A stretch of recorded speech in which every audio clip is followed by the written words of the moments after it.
Please listen carefully to our safety briefing. Welcome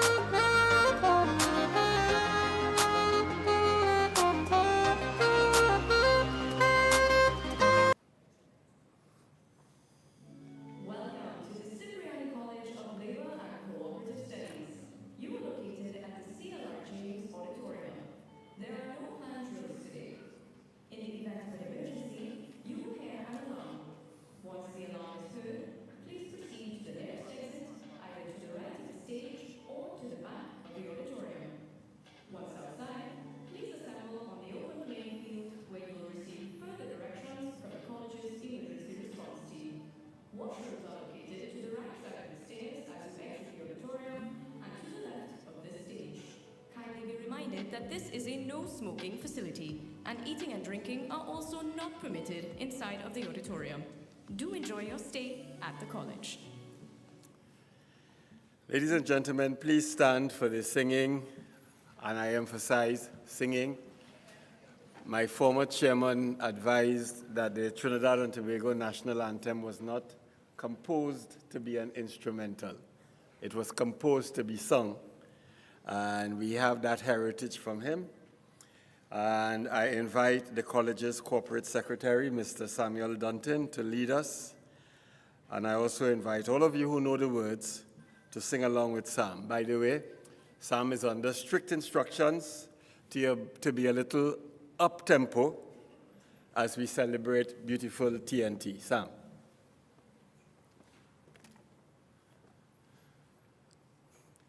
Forged from the love of liberty in the fires of hope and prayer, with boundless faith in our destiny, we solemnly declare, side by side we stand, islands of the blue Caribbean Sea, this our native land.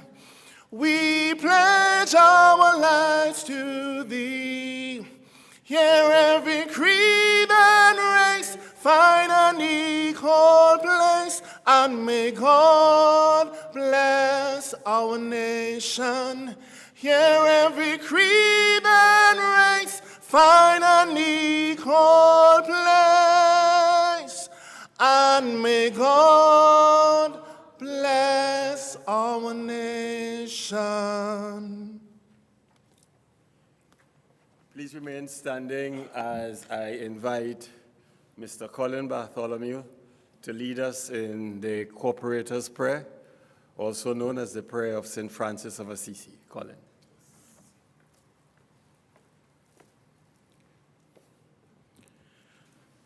Please join me in prayer. It's also on your program. To the back. Lord, make me an instrument of thy peace. Where there is hatred, let me sow love. Where there is injury, pardon. Where there is doubt, faith. Where there is despair, hope. Where there is darkness, light. And where there is sadness, joy.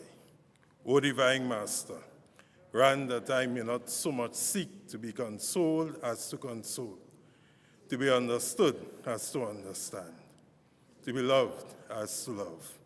For it is in giving that we receive, it is in pardoning that we are pardoned, and it is in dying that we are born to eternal life. Amen. Thank you, Colin. You may have your seat. By the way, I want you to know that I am, we need resources in the college, so I'm renting out some for anyone who wants the national anthem sung. No groovy soca, just the national anthem.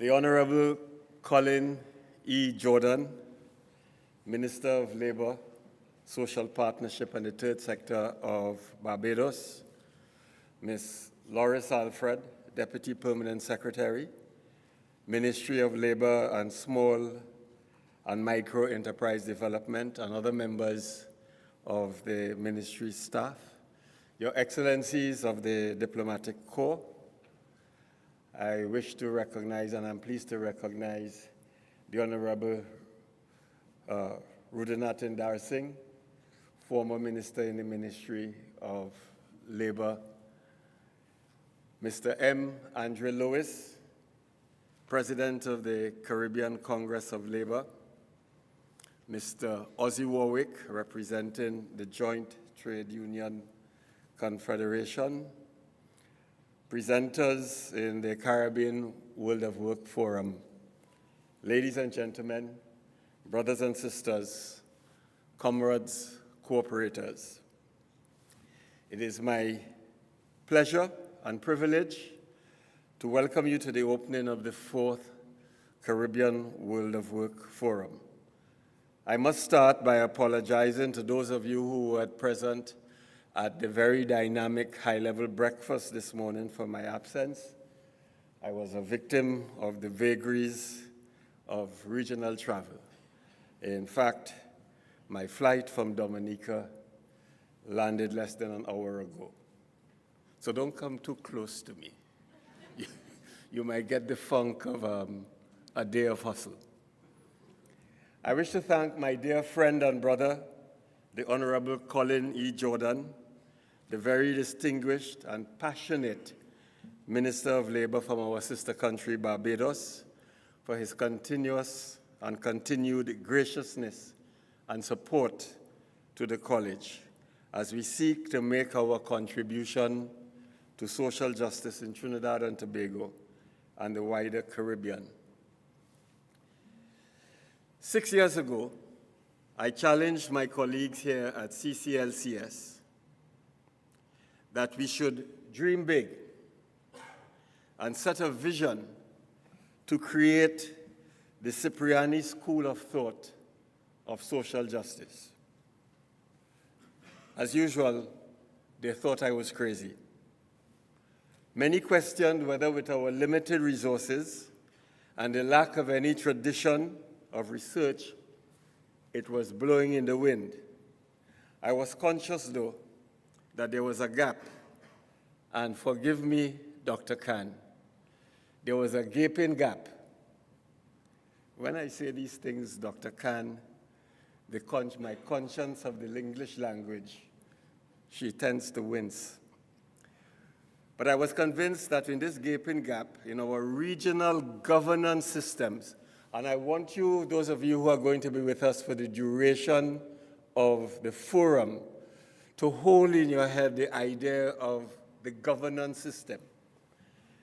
That there is a gap in our regional governance system to which insufficient attention is placed. The discontents of globalization are becoming more apparent, even as people become inured to their effects and find themselves chasing identity and fulfillment as influencers on social media, grasping for solutions on the internet, and creating imagined communities to fill dissonance left by a global system that increasingly undervalues human worth. Mark Lavoie and Engelbert Stockhammer, in their seminal work, advocating for wage-led growth, have noted that with the onset of globalization, wages of workers have fallen behind the growth in productivity. Wealth accumulation by the owners of capital is increasing while workers find themselves, as I said, falling behind. Basic amenities such as housing are falling out of the reach of many working people. Workers are increasingly living from paycheck to paycheck. The incidence of indigence, poverty, and vulnerability to poverty is at unacceptable and, in many cases, growing levels in many of our countries. The top-line findings of the International Trade Union Confederation's Global Survey of Workers demonstrate a rising level of dissatisfaction and even despair among working people globally. 2 years ago, With my colleague and good friend, Dr. Marlon Anatol, I was involved in a survey of Caribbean countries, and I had specific responsibility for Trinidad and Tobago. The program for which this survey was a part is called the Americas Barometer. It measured public sentiment about democracy and governance in the respective countries. One of the findings, or the top-line finding for Trinidad and Tobago was, and I quote, heightened insecurity and economic anxieties, coupled with diminished trust in key political institutions and waning satisfaction with democracy. These portray a sobering outlook for the country's governance. Addressing the interconnected structural issues of insecurity, victimization, and economic challenges presents an opportunity, and that's the second word I want us to hold on to, opportunity. An opportunity to enhance public sentiment and foster a more positive outlook for the country's future.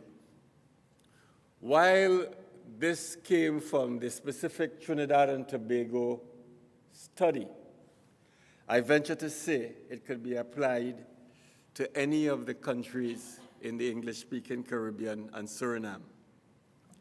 A former boss of mine warned me once that I should not attempt to boil the ocean. And that is not the objective. As we attempt to identify a contribution within our limited resources at CCLCS, I am always reminded of the chorus that I sang at Sunday school many years ago. Brighten the corner where you are. As a practitioner and head of this college, it has always been a frustration that in the Caribbean world of work, there is inadequate data, information, and knowledge that could inform evidence-based solutions. Given our history, mandate, and mission here at the college, we are clear that we have an imperative to contribute to the empowerment of working people. And to do that, we need to make sense of the reality of the Caribbean world of work. We need to mobilize communities of interest. We need to conduct relevant research and analysis and create hubs of knowledge which are accessible to well-intentioned stakeholders. I tell my colleagues that in this era, the defining characteristic of life is complexity. According to Thiesman, and I quote, complexity is the most important explanation why for public officials and organizations have difficulty in getting things done. The implications of complexity for governance, equity and fairness, and social justice in a world that advantage is promoted can be summed up in the nature of the problems that are part of life. And they have been described alternatively as intractable problem domains, as wicked problems, as super wicked problems, as persistent crisis, as capricious dynamics, as dynamic uncertainty, and as perpetual global crisis. In this kind of policy arena, Vilvang and others have stated that, and I quote, we must figure out what challenges we face and how to resolve them.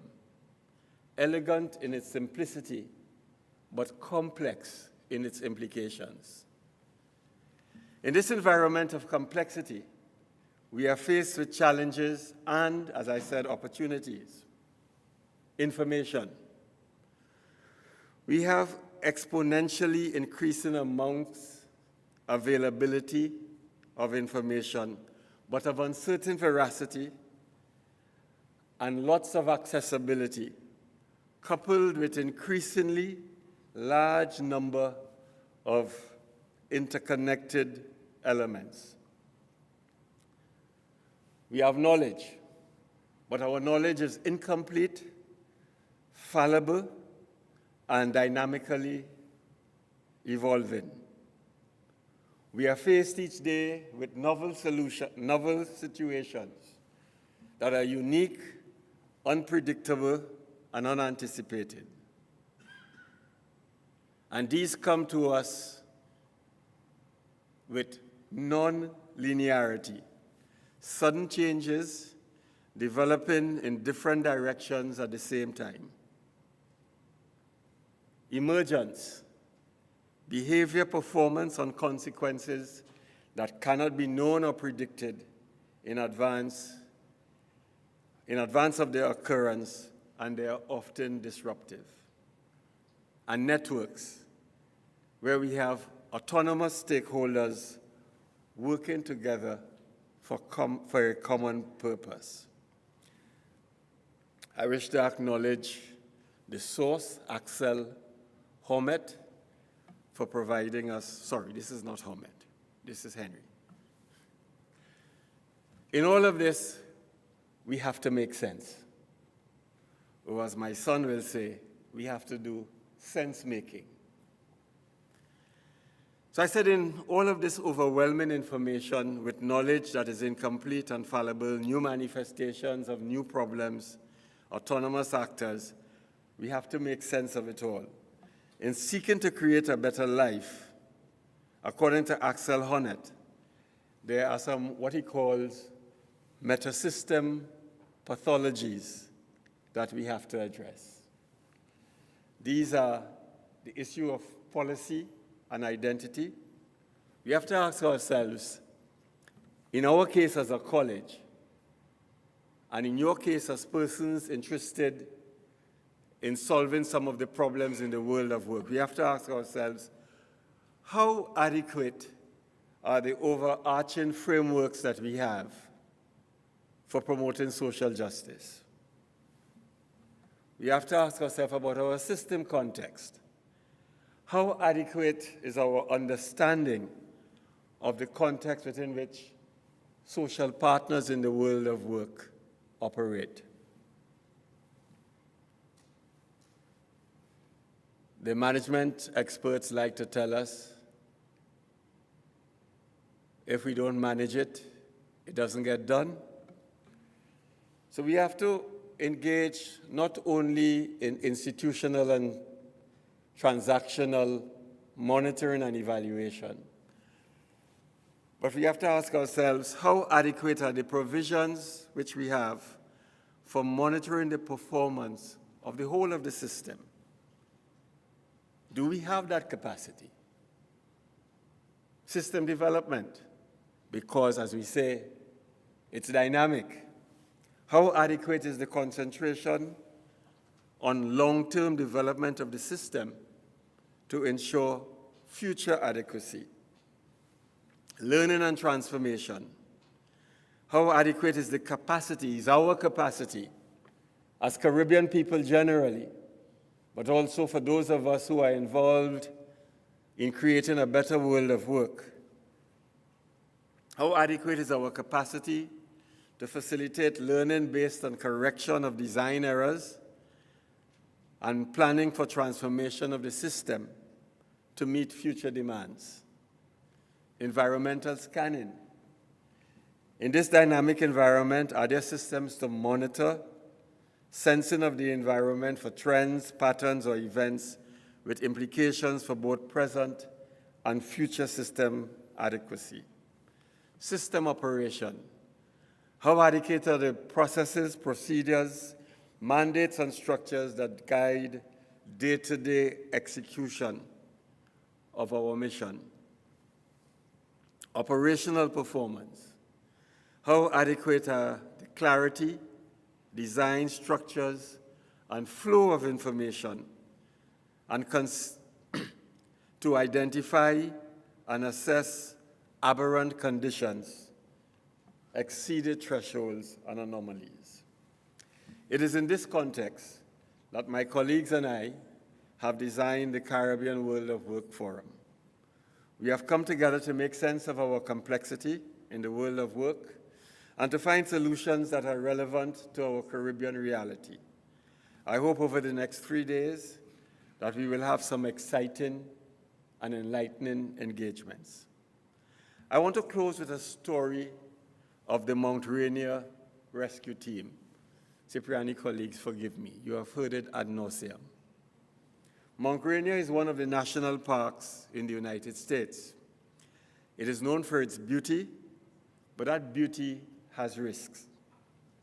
And sometimes that beauty sucks people in, and they overestimate themselves and take unnecessary risks. When they take these risks and they materialize, it falls on the park's rescue team to save them, sometimes at great risk to the rescuers themselves, as some rescuers have died in saving people. One of the characteristics of the park is the changing weather patterns, and I understand weather patterns can change from 1 hour to the next. The rescue team has a simply expressed but powerful credo. It is what it is. It is in front of me, and I must deal with it. That is our mission as persons interested in creating a Caribbean society marked by social justice. We must make sense of what the it is that is in front of us, and then we must deal with it. And this is where we are. This is the reality before us. We must understand it and contribute solutions to resolving its challenges. Let us do that together in the next 3 days. That's it.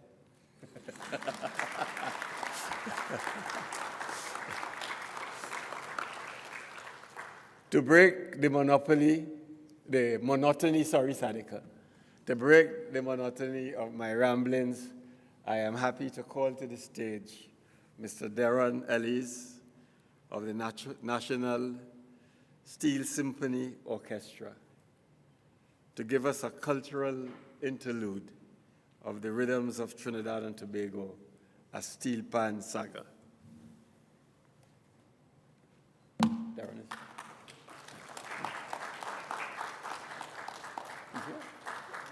Oh. By the way, it's a QRC man, eh?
Thank you, Darren.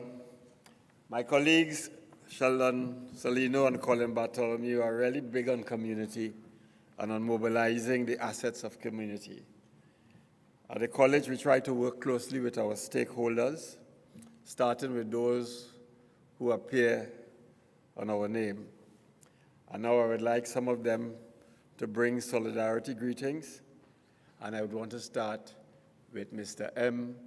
Andre Lewis, the President of the Caribbean Congress of Labor.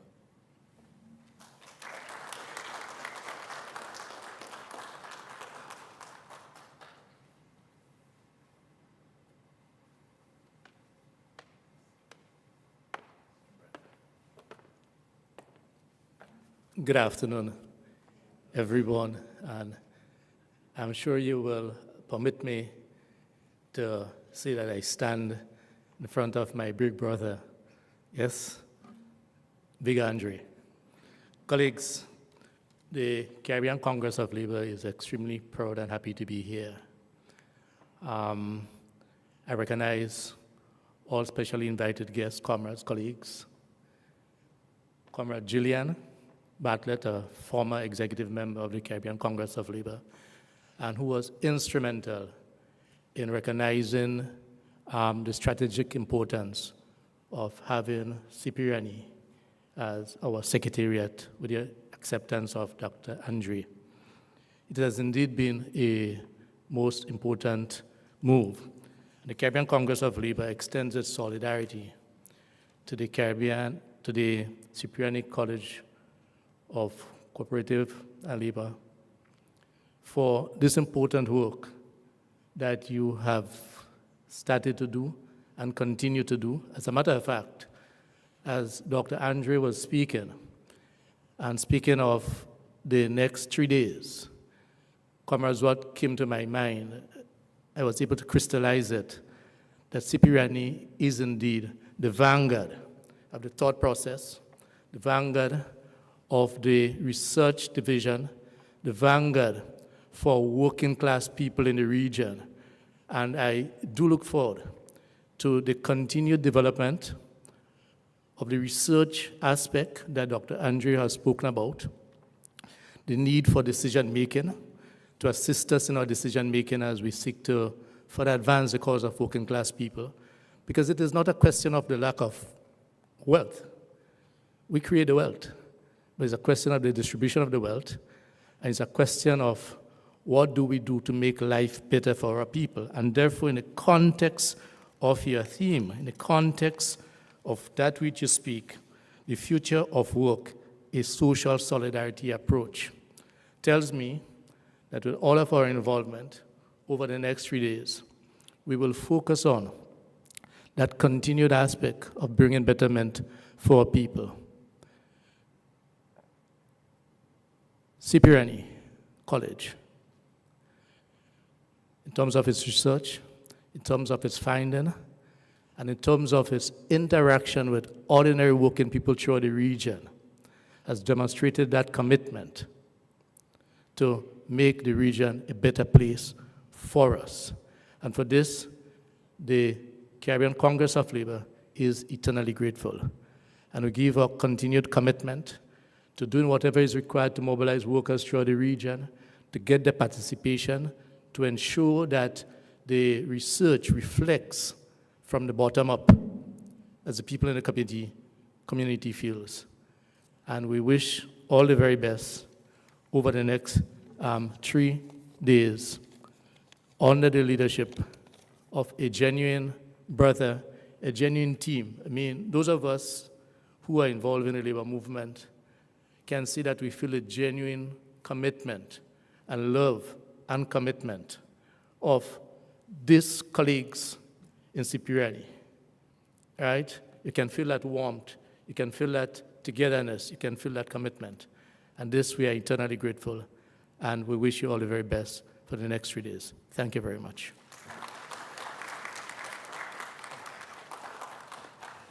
The very wicked Christian Mora refers to him as Baby Dre. Next up, I'd like to invite the president of the General Secretary, of the Joint Trade Union Movement, Mr. Ozzy Warwick, to bring solidarity greetings.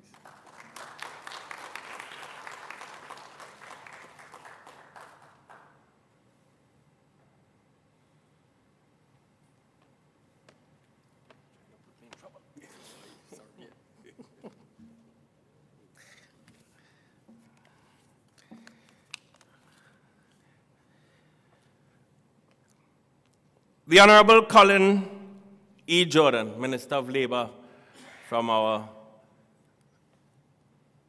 sister Isle, brother Isle, comrade Isle of Barbados. Honorable Ambassadors, Honorable Judges of the Industrial Court, my fellow trade union leaders that are with me here this afternoon, Comrade Andre Lewis, my friend and comrade and brother from the Caribbean Congress of Labor, and his other namesake, Dr. Andre Vincent Henry, the taller of the two Andres. To all the specially invited guests, the lecturers, presenters, good afternoon. Comrades, brothers, sisters, good afternoon. Good afternoon. This is supposed to be a glorious moment as we open this very important forum. So don't leave me hanging. Good afternoon. Good afternoon. Oh, yes. It is indeed an honor and a pleasure for me as General Secretary of the Joint Trade Union Movement to bring solidarity for and on behalf of the President, Comrade Ansel Roger, Dr. Vincent, and all our affiliate trade unions that make up CHATUM.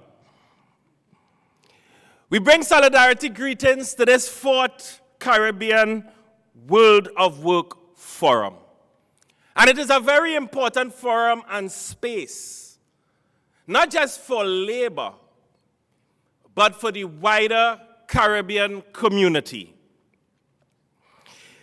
The topic that was selected gives us a sense of the direction in which we have to take our beautiful Caribbean region. The future of work, a social and solidarity economy approach. In the theme alone, it tells us that we can challenge and create alternatives to existing narratives and the status quo. It means that we do not have to accept what is handed down to us as to how our economy should be. We can build our economy from the ground up. We can have a different vision of how our economy can run. Just listen to the theme, the future of work, and begin to think for a moment, how do we deconstruct what work is? We have spent a long time believing that work is simply the means to reproduce our daily life. And that is true.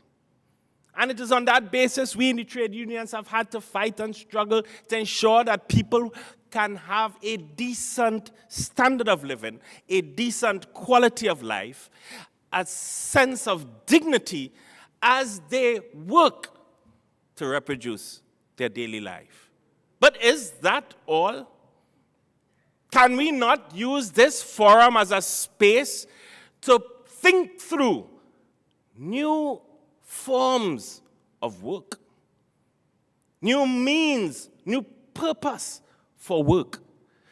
Because, you see, sisters, brothers, comrades, we in the Caribbean have an unfinished project, and that is building a Caribbean civilization. We ain't finished with that project. Those before us has left a strong foundation. And I believe that this forum, the Caribbean World of Work Forum and Space, provides an opportunity for us to build on that foundation, to create new visions, new narratives, new ideas as to how we exist within this region and how we coexist with the rest of the world. That is why this forum is so important. As I close, because it's not an address, it's solidarity greetings. I want us to think about this. Can we really combine the notion of a radical and progressive labor scholarship with radical and progressive labor struggle? Can the combination of these two elements be what we can use as a guideline, as a framework for us to build our Caribbean community, our Caribbean nation, our Caribbean civilization? On behalf of the Joint Trade Union Movement, we think that the next 3 days will be exciting. We want to wish you all the best in your deliberations, in your debate, and please feel free to debate, and debate strong, and debate hard, debate radical, debate progressive. This is the space for it. And let no one take that space away from us. And we thank the Cipriani Labor College, or College of Labor and Cooperative Studies. Colin, don't worry. I saw the eye. For assisting in creating and maintaining that precious space, the space by which we can truly envision a better and different society for ourselves and our children. The song says we meet today in freedom's cause. Can I? We meet today in freedom's cause and raise our voices high. We join our hand in union song to do what? Or to die. So what do we do? Hold the fort, for we are coming. Union makes me strong. Side by side, we battle onward. Victory. Because fierce and long the battle rages, but we'll never fear. What will happen? Help will come when help is needed. Cheer, my comrades. So what do? Hold the fort, for we are coming. Union makes me strong. Side by side, we battle onwards, victory. Forward ever, forward ever. Enjoy the next 3 days. Thank you.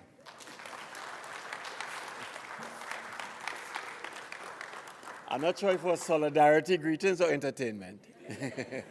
Thank you very much, Ozzy.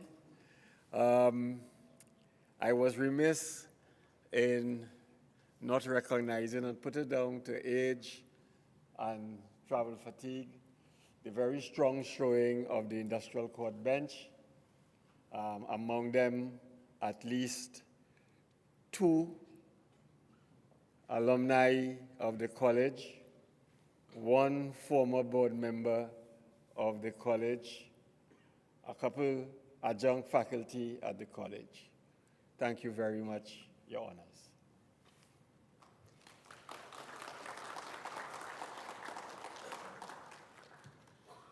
We have a lot to do, or work to do over the next 3 days, and to brief you on how we are organized to do it, please welcome. By the way, the entire forum is hybrid.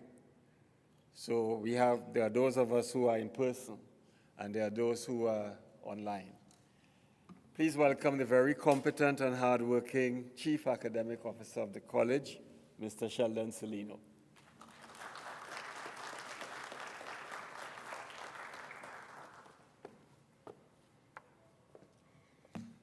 Good evening, distinguished guest colleagues and partners.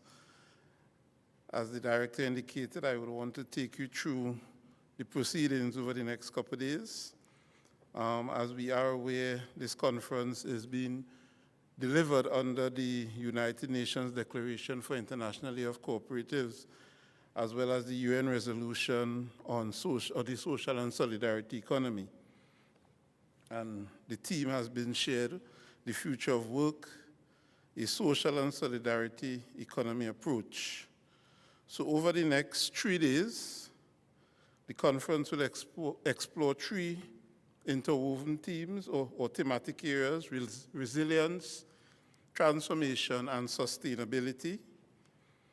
There will be daily plenary sessions commencing at 9 a.m. each day, and the plenary sessions will run for 75 minutes each session.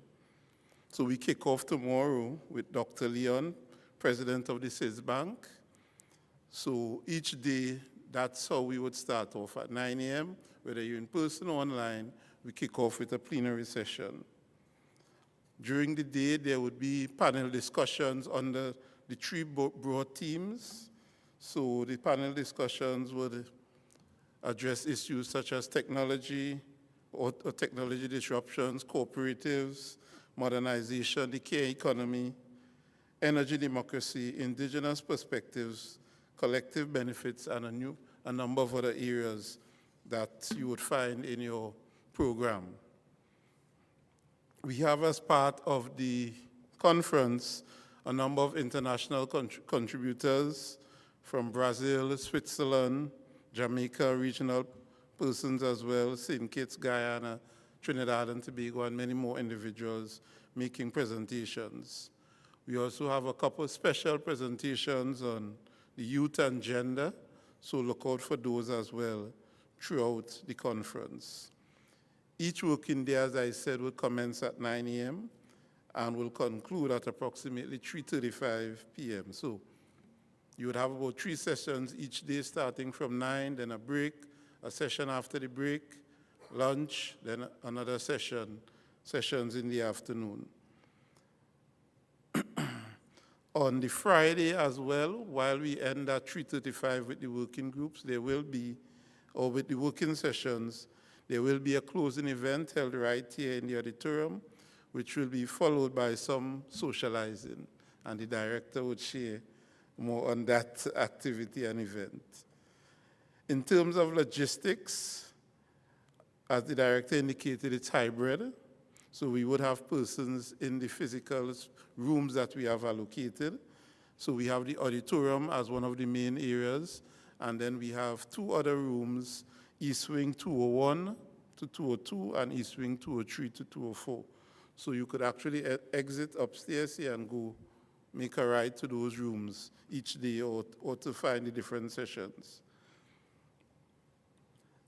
Next, to facilitate the interaction during each session, there would be, or the moderators will be accepting questions from the floor, but some of those of you who have received your credentials already, you would see for the online there is a QR code that you can access to send questions directly to the moderators. And we utilized that process this morning at the high-level discussion that we had, and that seemed to work very efficiently in terms of managing questions to the panels. So that's going to be adopted over the next couple of days. So those of you who have received your credentials, check into the QR code if you have not.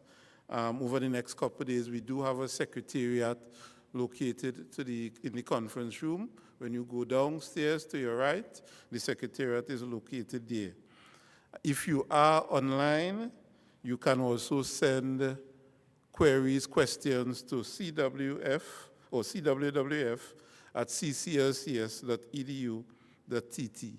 So over the next couple of days, we do have interesting discussions taking place. We are going to try as best as possible to make your stay with us, your interactions during this conference, as pleasant as possible.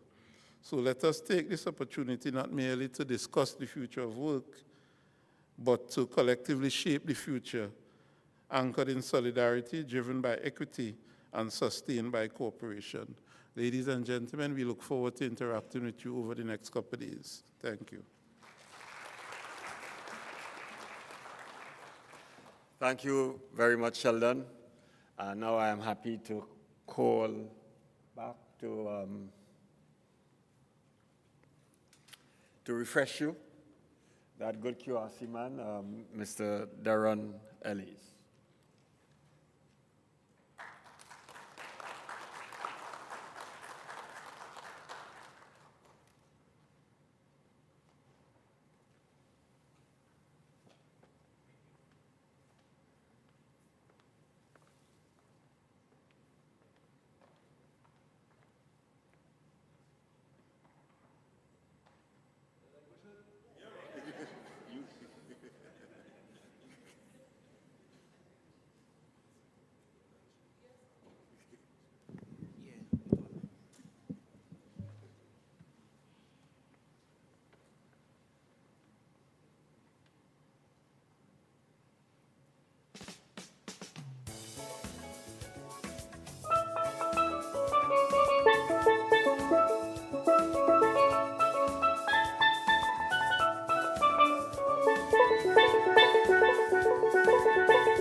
Thank you very much, Darren.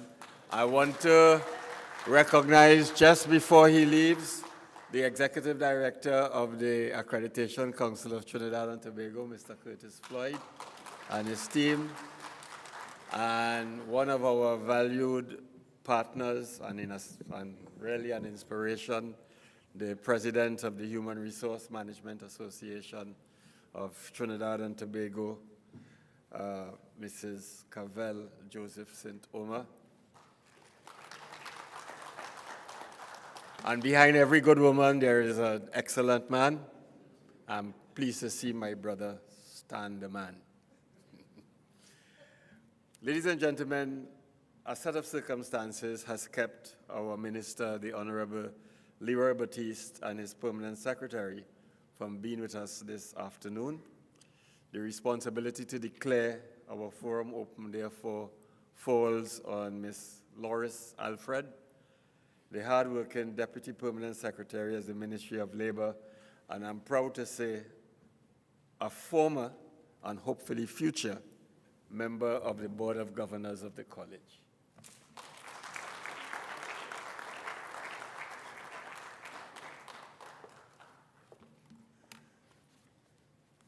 Thank you, Dr. Henry. Good evening, everyone. Previous protocols observed. I am pleased to address you on behalf of Senator, the Honorable Leroy Batiste, Minister of Labor, Small and Microenterprise Development, Ms. Natalie Willis, Permanent Secretary of the Ministry, and all our colleagues at the Ministry. The Honorable Minister sends you his sincere apologies for his unavoidable absence and reassures you of his commitment to the college and more broadly to the ideals of social justice, equity, and fairness. This commitment is well articulated in the government's official policy framework and the workers' agenda. I also wish to apologize on behalf of our hardworking permanent secretary, who is unfortunately unwell and is therefore unable to be with us this evening. The minister has asked me to personally and specifically acknowledge the presence of his regional colleague, the Honorable Colin E. Jordan, Minister of Labor, Social Security, and the Third Sector of Barbados, who has honored us with his presence and made an excellent contribution to the deliberations at the high-level breakfast meeting this morning. Minister Jordan is a thought leader on issues of the integrative development in the region, and we certainly are grateful to his Prime Minister and Cabinet for facilitating his visit with us. On a personal level, I am particularly pleased to have the opportunity to open the Caribbean World of Work Forum. I had the honor, as Dr. Henry would have mentioned, to serve on the Board of Governors of the college in the last term. The Caribbean World of Work Forum is one of the tangible results of the transformation process that is taking place at the college. I therefore must congratulate the director and his dedicated staff for their understanding of the challenges presented in the world of work and for their vision and commitment to making a contribution to addressing these challenges. The CWWF is evidence of the transformation that has taken place at the college in light of the recognition that it cannot be business as usual when it comes to building societies marked by equity and social justice. At the ministry, we are pleased that the college continues in the spirit of the pioneering trade unionist Arthur Andrew Cipriani, after whom it is named. Cipriani, an individual of relative privilege in early 20th century Trinidad and Tobago, recognized and accepted his responsibility for building a society marked by social justice, equity, and fairness. At this juncture in our development, Trinidad and Tobago and the Caribbean face four defining challenges that demand clarity of thinking and, as Dr. Henry coined, sense-making, creativity, and courage to make hard decisions that move us out of our comfort zones. These are technical disruption, climate vulnerability, demographic changes and the growth of informal and precarious employment, and the non-standard forms of employment. Technological disruption is accelerated across sectors. AI, automation, and platform-based gig work are transforming how we work, how we teach, build, and serve. And while these innovations offer opportunities, they also pose a serious threat to job security, especially for low-skilled workers and older generations struggling to keep pace. In the Caribbean, we are also among the most climate vulnerable regions in the world. Rising sea levels, unpredictable weather patterns, and environmental degradation are not distant threats. They are here. Additionally, the global push towards transitioning to a low-carbon economy by shifting away from fossil fuels towards renewable energy and the declining demand for oil and gas shake the economic foundation of our country. Increasing life expectancy is a major demographic trend, which is leading to a changing labor market. As persons live longer, there is an aging population.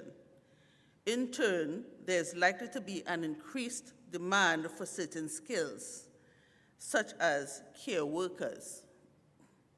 As a result, the care economy is likely to become a growing sector. Even though it is fundamental to economic production and social production, the care economy as an economic contributor is often not formally recognized or measured, leading to its invisibility in conversations on national development. Then there are the related issues of informality and precarious work and the growth of non-standard forms of employment, the epidemic quietly ravaging our economies. In 2023, the United Nations General Assembly passed Resolution A77L60, formally recognizing the importance of the social and solidarity economy in achieving the Sustainable Development Goals. In that spirit, the UN also declared 2025 the International Year of the Cooperatives. I certainly believe that this convergence gives us a good opportunity to take stock and to be strategic. The theme of this year's forum, Building Tomorrow Together, Embracing the Future of Work through the Social and Solidarity Economy, must not merely be a slogan. It must be a call to action, a strategic imperative. Speaking in 2023, in response to the UN resolution on promoting the SSE, Mr. Gilbert Ongbo, the Director General of ILO, stated, "The social and solidarity economy is now rightfully getting global recognition for the part it can play in shaping sustainable, just, and resilient future for us all." A broad, healthy social and solidarity economy can play an important role in reducing inequalities and spreading prosperity, opportunity, and sustainability. This reminds me of a point made by Minister Jordan this morning at the high-level breakfast meeting when he said that SSE entities must sustain themselves and must not feel like beggars. For this reason, sustainability is a key pillar of our theme at the CWWF. In looking at the issue of sustainability and social inclusion, we cannot ignore the important role that the SSE plays in promoting the involvement of youth, women, persons with disabilities, and other marginalized groups in social and economic development. The ministry therefore sees the Caribbean World of Work Forum as relevant and timely. It is bringing together diverse stakeholders in this project of promoting social justice in a space of shared imagination and shared responsibility, in which we delve into issues that are affecting working people and leverage our collective wisdom and insight to propose relevant, meaningful, and impactful solutions in terms of policy, law, and behavior. So once again, colleagues, I must congratulate the college for its foresight, and I take this pleasure in declaring the 4th Caribbean World of Work Forum open. And I wish you every success in a fruitful outcome. Thank you.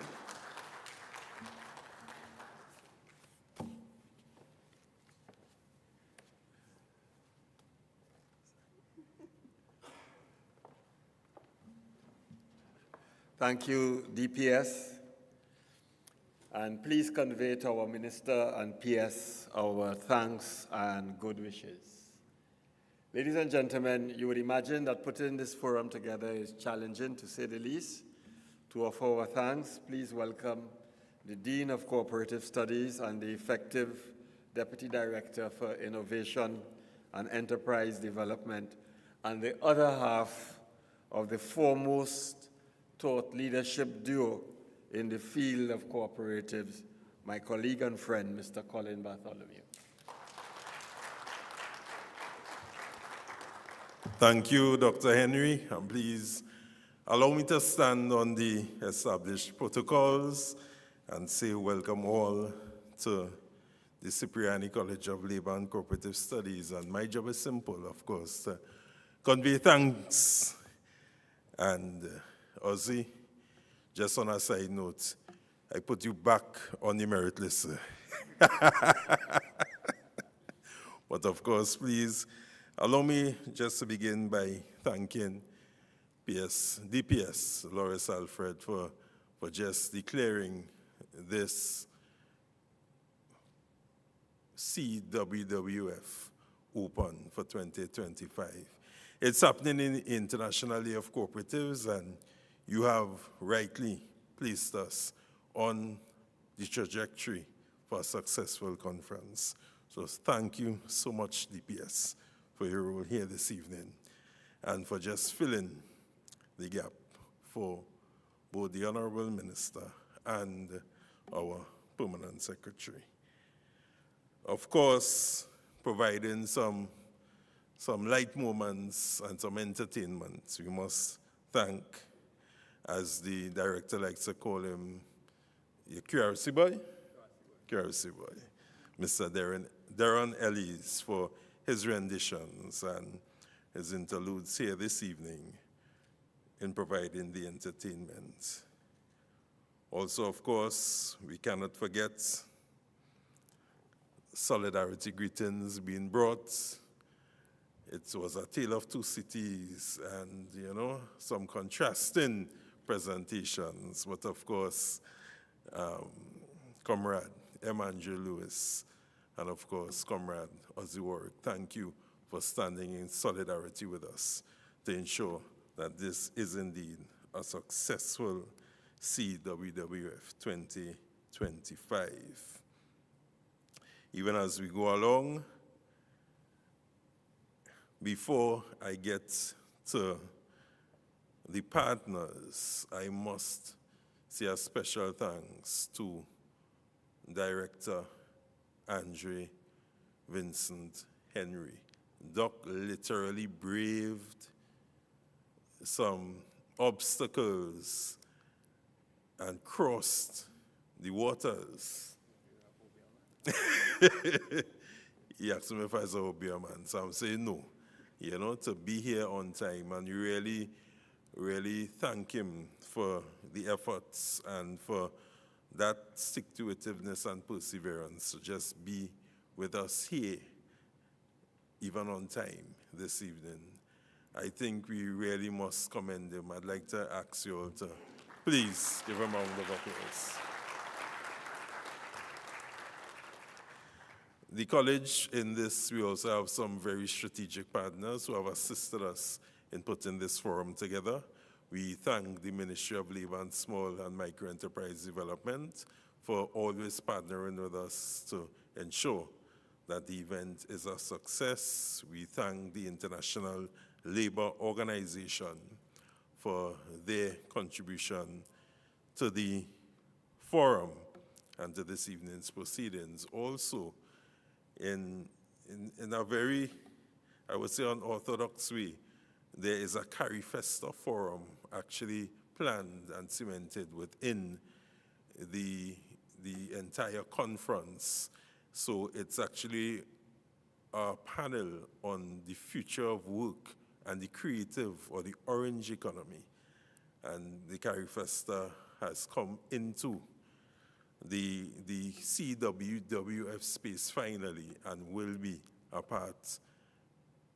very tangible part of what we'll be implementing over the next 3 days. Of course, we have our gold sponsor. As you come in, you would have seen the Guardian Group booth, and they have contributed substantially to really us implementing this CWWF program. Of course, the team and the CCLCS staff, but I would also like to thank all those specially invited guests, and you, ladies and gentlemen, friends, comrades all, cooperators all, for taking the time this evening. For those of you who were there this morning and still here this evening, it has been a long day. So I thank you for just persevering. I see faces I've seen this morning here this evening as well. So I would really like to convey substantial thanks, and we really look forward to a successful 3 days and Caribbean World of Work Forum 2025. Thank you very much.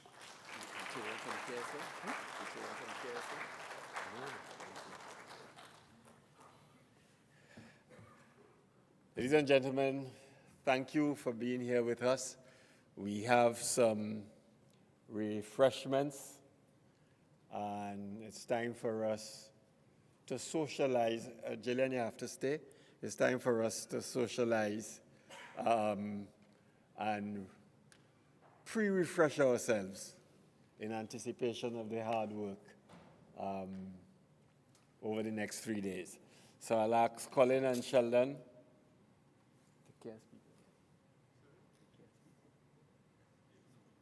I'll ask Colin and Sheldon to lead you to the refreshments. Give yourselves a round of applause and thank you very much. Follow.